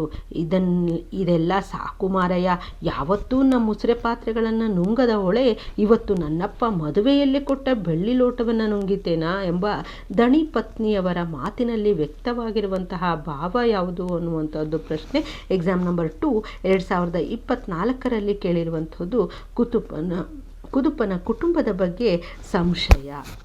ಇನ್ನು ಬಿಟ್ಟ ಸ್ಥಳಗಳಿಗೆ ಆವರಣದಲ್ಲಿರುವಂಥ ಕೊಟ್ಟಿರುವಂತಹ ಉತ್ತರಗಳಲ್ಲಿ ಸೂಕ್ತವಾದದನ್ನು ಆರಿಸಿ ಬರೆಯಿರಿ ಅಂತ ಕೇಳಿದರೆ ದಣಿಗಳ ಹೆಸರು ಏನು ಅಂದರೆ ದಣಿಗಳ ಹೆಸರು ವೆಂಕಪ್ಪಯ್ಯ. ದಣಿ ಎಂದಿಗೂ ನಂಬುವುದಿಲ್ಲ ಯಾರನ್ನ ಅಂದರೆ ಮಕ್ಕಳು ಮಕ್ಕಳನ್ನು ಯಾವತ್ತೂ ಕೂಡ ನಂಬುವುದಿಲ್ಲ. ಪಡಿ ಇಲ್ಲದೆ ದುಡಿತದ ಬಗ್ಗೆ ಅಸಮಾಧಾನಗೊಂಡಿದ್ದವಳು ಯಾರು ಅಂದರೆ ಅದು ಚಿನ್ನಮ್ಮ. ಬೆಳ್ಳಿ ಲೋಟ ಡ್ಯಾಶನ್ನು ಕಳೆದುಕೊಂಡಿತ್ತು ಅಂದರೆ ಅದು ಬಣ್ಣ ಮತ್ತು ಗಾಂಭೀರ್ಯವನ್ನು ಕಳೆದುಕೊಂಡಿತ್ತು. ದಣಿಗಳ ದಾಂಪತ್ಯಕ್ಕೆ ಡ್ಯಾಶ್ ಮುಖ ಸಾಕ್ಷಿಯಾಗಿತ್ತು ಅಂದರೆ ಅದು ಬೆಳ್ಳಿ ಲೋಟ. ದಣಿಗಳ ತೋಟದ ಪಕ್ಕದಲ್ಲಿ ಹರಿಯುತ್ತಿದ್ದಂತಹ ನದಿ ಯಾವುದು ಅಂದರೆ ಅದು ಶಾಂಭವಿ ನದಿ. ಇನ್ನು 2-3 ವಾಕ್ಯದ ಪ್ರಶ್ನೋತ್ತರಗಳು ಹಾಗೆ ಸಾಂದರ್ಭಿಕ ವಿವರಣೆಯನ್ನು ಬಯಸುವಂತಹ ವಾಕ್ಯಗಳು 5-6 ವಾಕ್ಯಗಳಲ್ಲಿ ನೋಡಿ. ಇಂಪಾರ್ಟೆಂಟ್ ಆಗಿರುವಂಥದ್ದು ಚಿನ್ನಮ್ಮನ ಕುಟುಂಬದ ಹೊಳೆಯ ಬಗ್ಗೆ ಅಸಹನೆ ಹೊಂದಬಾರ್ದು ಅಂತ ಲೇಖಕಿ ಬಯಸುವುದೇಕೆ ವಿವರಿಸಿ ಅಂತ ಇದೆ. ಇದೇ ಎಕ್ಸಾಮ್ ನಂಬರ್ 2 2024 ಹಾಗೆ ಎಕ್ಸಾಮ್ ನಂಬರ್ 2 2025ರಲ್ಲಿ ಕೇಳಿರುವಂಥದ್ದನ್ನು ನೋಡ್ಬೋದು. ಮುಸುರೆ ಪಾತ್ರೆಗಳು ನೀರು ಪಾಲೋದು ಹೇಗೆ, ಅವುಗಳನ್ನು ಮೇಲೆತ್ತಲು ಮಾಡಿದ ಪ್ರಯತ್ನಗಳೇನು ಅಂತ ಇದೆ. ಈ ಒಂದು ಪ್ರಶ್ನೆಯೂ ಅಷ್ಟೇ 2024 ಎಕ್ಸಾಮ್ ನಂಬರ್ 1 ಮತ್ತು ಎಕ್ಸಾಮ್ ನಂಬರ್ 3ನಲ್ಲಿ ಕೇಳಿರುವಂಥದ್ದನ್ನು ನೋಡ್ಬೋದು. ಚಿನ್ನಮ್ಮ ಬೆಳ್ಳಿ ಲೋಟವನ್ನು ಮತ್ತೆ ಒಳಗೆ ಎಸೆಯಲು ಕಾರಣಗಳೇನು ಅಂತ ಇದೆ. ಇದು 2025ರ ಎಕ್ಸಾಮ್ ನಂಬರ್ 1 ಎಕ್ಸಾಮ್ ನಂಬರ್ 3ನಲ್ಲಿ ನೋಡಿರುವಂಥದ್ದನ್ನು ನೋಡ್ಬೋದು. ಇವುಗಳ ಉತ್ತರವನ್ನು ಬೇಕು ಅಂದರೆ ನನ್ನ ಪ್ಲೇಲಿಸ್ಟ್ನಲ್ಲಿ 2025ರದ್ದು ಪ್ರಶ್ನೆ ಪತ್ರಿಕೆಯ ಉತ್ತರವನ್ನು ಸಂಪೂರ್ಣವಾಗಿ ಕೊಟ್ಟಿದ್ದೇನೆ. ಹಾಗೆ 2024ರ ಪ್ರಶ್ನೋತ್ತರಗಳನ್ನು ಸಂಪೂರ್ಣವಾಗಿ ಕೊಟ್ಟಿದ್ದೇನೆ. ಪ್ರಶ್ನೆ ಪತ್ರಿಕೆಯ ಉತ್ತರವನ್ನು ಕೊಟ್ಟಿದ್ದೇನೆ, ಅಲ್ಲಿ ಹೋಗಿ ನೀವು ಗಮನಿಸ್ಬೋದು. ಇನ್ನು ಮುಂದಿನದು ಬದುಕನ್ನು ಪ್ರೀತಿಸಿದಂತಹ ಸಂತ ಅನ್ನುವಂತಹದ್ದು ಬಹು ಆಯ್ಕೆಯ ಪ್ರಶ್ನೆಗಳು. ಯಾರು ದೇವರಿಗೆ ಹತ್ತಿರವಾದವರು ಅಂತಂದರೆ ಯಾರು ಜನರ ಸೇವೆಯನ್ನು ಮಾಡ್ತಾರಲ್ಲ ಅವರು ದೇವರಿಗೆ ಹತ್ರ ಆಗಿರ್ತಾರೆ ಅಂತ ಹೇಳಿಬಿಟ್ಟು ಇಲ್ಲಿ ಕಲಾಂ ಅವರು ಹೇಳ್ತಾರೆ. ಚಿಪ್ ಇದರ ವಿಸ್ತೃತ ರೂಪ ಇದು ಅಂದರೆ ಅಗತ್ಯ ಮಾಹಿತಿಗಳನ್ನು ಕ್ರೋಢೀಕರಿಸಿರುವಂತಹ ಸೂಕ್ಷ್ಮ ಎಲೆಕ್ಟ್ರಾನಿಕ್ ಸಾಧನ. ಇದು ಕಲಾಂ ಅವರ ಆತ್ಮಚರಿತ್ರೆ ಹೆಸರು ಯಾವುದು ಅಂದರೆ ವಿಂಗ್ಸ್ ಆಫ್ ಫೈರ್ ಅಂತ ಹೇಳಿಬಿಟ್ಟು. ಹಾಗೆ ಇದು ಕಲಾಂ ಅವರ ಕ್ರಿಯಾಶೀಲತೆಗೆ ಸಾಕ್ಷಿಯಾಗಿತ್ತು ಯಾವುದು ಅಂದರೆ ಸಂಶೋಧನಾ ಕೇಂದ್ರ ಇಮಾರತ್. ಇವರು ಹೈದರಾಬಾದ್ನ ರಕ್ಷಣಾ ಇಲಾಖೆಯ ನಿರ್ದೇಶಕರಾಗಿದ್ದರು ಯಾರು ಅಂದರೆ ವಿ.ಜಿ. ಸುಂದರಂ ಅವರು. ಇದು ವಿಜ್ಞಾನದ ಅಡಿಪಾಯ ಯಾವುದು ಅಂದರೆ ಪ್ರಶ್ನೆಯನ್ನು ಕೇಳುವಂಥದ್ದು ಅಥವಾ ಪ್ರಶ್ನಿಸುವಂಥದ್ದು ವಿಜ್ಞಾನದ ಅಡಿಪಾಯ. ಇವರು ಭೂಮಿಯ ಮೇಲಿನ ಮೊದಲ ವಿಜ್ಞಾನಿ ಯಾರು ಅಂದರೆ ಭೂಮಿಯ ಮೇಲಿನ ಮೊದಲ ವಿಜ್ಞಾನಿ ಅಂತ ಹೇಳಿಬಿಟ್ಟು ಕಲಾಂ ಅವರು ಹೇಳ್ತಾರೆ. ಕಲಾಂ ಅವರು ರಾಷ್ಟ್ರಪತಿಯ ಸ್ಥಾನಕ್ಕೆ ಆಯ್ಕೆಯಾದಂತಹ ಸುದ್ದಿ ತಿಳಿದಾಗ ಎಲ್ಲಿದ್ದರು ಅಂದರೆ ಅವರು ಚೆನ್ನೈನಲ್ಲಿ ಇದ್ದರು. ಇವರು ಕಲಾಂ ಅವರನ್ನು ಶಾಲೆಗೆ ಕಳುಹಿಸುವಂತೆ ಪ್ರೇರೇಪಿಸ್ತಾ ಇದ್ರು ಯಾರು ಶಿವಸುಬ್ರಹ್ಮಣ್ಯಂ ಅಯ್ಯರವರು ಅವರನ್ನು ಶಾಲೆಗೆ ಕಳಿಸ್ಬೇಕು ಅಂತ ಹೇಳ್ಬಿಟ್ಟು ಪ್ರೇರೇಪಿಸ್ತಾ ಇದ್ರು. ಕಲಾಂ ಅವರು ಈ ವಿಶ್ವವಿದ್ಯಾನಿಲಯದ ಸಂದರ್ಶಕ ಪ್ರೊಫೆಸರ್ ಆಗಿ ಈ ಯಾವ ವಿಶ್ವವಿದ್ಯಾನಿಲಯ ಅಣ್ಣಾಮಲೈ ವಿಶ್ವವಿದ್ಯಾನಿಲಯ. ಬದುಕನ್ನು ಪ್ರೀತಿಸಿದ ಸಂತ ಯಾರು ಅಂತಂದರೆ ಅದು ಅಬ್ದುಲ್ ಕಲಾಂ. ಮುಂದಿನದು ಬಿಟ್ಟ ಸ್ಥಳಗಳಿಗೆ ಆವರಣದಲ್ಲಿ ಕೊಟ್ಟಿರುವ ಉತ್ತರಗಳನ್ನು ಸೂಕ್ತವಾದದನ್ನು ಆರಿಸ್ಬಿಟ್ಟು ಬರೆಯಿರಿ ಅಂತ ಕೇಳಿದರೆ ಅಗತ್ಯ ಮಾಹಿತಿಗಳನ್ನು ಕ್ರೋಢೀಕರಿಸುವಂತಹ ಎಲೆಕ್ಟ್ರಾನಿಕ್ ಸಾಧನ ಯಾವುದು ಅಂದರೆ ಅದು ಚಿಪ್. ಭಗವಂತನ ಸೃಷ್ಟಿಯಲ್ಲಿರುವವರೆಲ್ಲ ಯಾರ ಬಂಧುಗಳು ಅಂತ ಕೇಳಿದರೆ ದೇವರ ಬಂಧುಗಳು. ಕಲಾಂ ಅವರ ಆತ್ಮಚರಿತ್ರೆಯ ಹೆಸರು ವಿಂಗ್ಸ್ ಆಫ್ ಫೈರ್. ಇನ್ನು ವಿಜ್ಞಾನದ ಅಡಿಪಾಯವೇ ಪ್ರಶ್ನೆ ಕೇಳುವುದು. ಮಗುವೇ ಭೂಮಿಯ ಮೇಲಿನ ಮೊದಲ ವಿಜ್ಞಾನಿ. ಕಲಾಂ ಅವರು ರಾಷ್ಟ್ರಪತಿ ಸ್ಥಾನಕ್ಕೆ ಆಯ್ಕೆಯಾದ ಸುದ್ದಿ ಪ್ರಕಟವಾದಾಗ ಅವರು ಎಲ್ಲಿರ್ತಾರೆ ಅಂದರೆ ಚೆನ್ನೈನಲ್ಲಿ ಇರ್ತಾರೆ. ಹಾಗೆ ಕಲಾಂ ಅವರನ್ನು ಶಾಲೆಗೆ ಕಳಿಸುವಂತೆ ಪ್ರೇರೇಪಿಸಿದಂತಹವರು ಯಾರು ಅಂದರೆ ಶಿವಸುಬ್ರಹ್ಮಣ್ಯ ಅಯ್ಯರ್ ಅವರು. ಡ್ಯಾಶ್ ಅವರು ಹೈದರಾಬಾದ್ ರಕ್ಷಣಾ ಇಲಾಖೆಯ ನಿರ್ದೇಶಕರಾಗಿದ್ದರು ಅಂದರೆ ವಿ.ಜಿ. ಸುಂದರಂ ಅವರು. ಕಲಾಂ ಅವರು ಸಂದರ್ಶಕ ಪ್ರೊಫೆಸರ್ ಆಗಿದ್ದಂತಹ ವಿಶ್ವವಿದ್ಯಾನಿಲಯ ಅಣ್ಣಾಮಲೈ ವಿಶ್ವವಿದ್ಯಾನಿಲಯ. ಹಾಗೆ ಮುಂದಿನದು 2-3 ವಾಕ್ಯಗಳ ಉತ್ತರ ಬಯಸುವಂತಹ ಪ್ರಶ್ನೆಗಳು. ಇಂಪಾರ್ಟೆಂಟ್ ಆಗಿರುವಂತಹದ್ದು ಕಲಾಂ ಅವರ ಬದುಕಿನ ಮಂತ್ರ ಯಾವುದಾಗಿತ್ತು ಅನ್ನುವಂತಹದ್ದು. ಕಲಾಂ ಎಷ್ಟು ಹೇಳಿದ ಯಶಸ್ಸಿನ ಪಂಚಾಕ್ಷರಿ ಮಂತ್ರ ಯಾವುದು? ನೋಡಿ, ಈ ಒಂದು ಪ್ರಶ್ನೆ 2025ರಲ್ಲಿ ಎಕ್ಸಾಮ್ ನಂಬರ್ 1, ಎಕ್ಸಾಮ್ ನಂಬರ್ 2ನಲ್ಲಿ ಕೇಳಿರುವಂತಹದ್ದು. ಇನ್ನು ಸಾಂದರ್ಭಿಕ ವಿವರಣೆಯನ್ನು ಬಯಸುವಂತಹ ವಾಕ್ಯಗಳಲ್ಲಿ ನೀನು ಯಾವ ಸ್ಕೂಲಿನಲ್ಲಿ ಓದುತ್ತಿದ್ದೀ ಅನ್ನುವಂತಹದ್ದು 2024 ಎಕ್ಸಾಮ್ ನಂಬರ್ 1ನಲ್ಲಿ ಕೇಳಿರುವಂಥದ್ದು. ವಿಜ್ಞಾನದ ಅಡಿಪಾಯವೇ ಪ್ರಶ್ನೆ ಕೇಳುವಂತಹದ್ದು. ಹಾಗೆ ವ್ಯಕ್ತಿಗಿಂತ ರಾಷ್ಟ್ರ ದೊಡ್ಡದು ಎಕ್ಸಾಮ್ ನಂಬರ್ 3 2024ರಲ್ಲಿ ಕೇಳಿರುವಂಥದ್ದು. ನೋಡಿ, ವೆರಿ ವೆರಿ ಇಂಪಾರ್ಟೆಂಟ್ ಆಗಿರುವಂತಹ 3 ಅಂಕದ ಪ್ರಶ್ನೋತ್ತರಗಳು, 2 ಅಂಕದ ಪ್ರಶ್ನೋತ್ತರಗಳು, ಹಾಗೆ 4 ಅಂಕದ ಪ್ರಶ್ನೋತ್ತರಗಳನ್ನು ಕೊಟ್ಟಿದ್ದೇನೆ. ಅಂದರೆ ಇದು 3 ಅಂಕ ಅಂದರೆ ಸಂದರ್ಭದ ವಾಕ್ಯ. ವೆರಿ ವೆರಿ ಇಂಪಾರ್ಟೆಂಟ್ ಆಗಿರುವಂತಹ ಒಂದು ಪ್ರಶ್ನೋತ್ತರಗಳನ್ನು ಕೂಡ ಕೊಟ್ಟಿದ್ದೇನೆ, ಪಾಸಿಂಗ್ ಪ್ಯಾಕೇಜ್ ಅಂತ ಹೇಳ್ಬಿಟ್ಟು. ಅಲ್ಲಿ ನೀವು ಅದನ್ನು ರೆಫರ್ ಮಾಡಬಹುದು. ಮುಂದಿನದು 5-6 ವಾಕ್ಯಗಳ ಉತ್ತರ ಬಯಸುವಂತಹ ಪ್ರಶ್ನೆಗಳು. ಮುಂದಿನ ಒಂದು ಗದ್ಯ ತಿರುಳು ಕನ್ನಡದ ಬೆಳ್ನುಡಿ ಅನ್ನುವಂತಹದ್ದು. ಈ ಒಂದು ಗದ್ಯವನ್ನು ಮುದ್ದಣ್ಣನವರು ಬರೆದಿರುವಂತಹದ್ದು. ಬಹು ಆಯ್ಕೆಯ ಪ್ರಶ್ನೆಗಳು. ಮೊದಲನೆಯದಾಗಿ, ಮುದ್ದಣ್ಣ ಅರಮನೆಯಿಂದ ಬರ್ತಾ ಇರುವಂಥದ್ದನ್ನು ಇವರು ನಿಂತು ನೋಡ್ತಾರೆ. ಯಾರು ಅಂದರೆ ಮನೋರಮೆ. ಮನೋರಮೆ ಈ ರಸದಲ್ಲಿ ಕತೆ ಹೇಳಬೇಕು ಅಂತ ಹೇಳ್ಬಿಟ್ಟು ಕೇಳ್ತಾಳೆ. ಅಂದರೆ ನವರಸದಲ್ಲಿ ಕಥೆಯನ್ನು ಹೇಳು ಅಂತ ಹೇಳ್ಬಿಟ್ಟು ಕೇಳ್ತಾಳೆ. ಮನೋರಮೆ ಹೇಳಬೇಕೆಂದು ಕೇಳಿದಂತಹ ಕತೆ ಯಾವುದು ಅಂದರೆ ರಾಮಾಯಣ.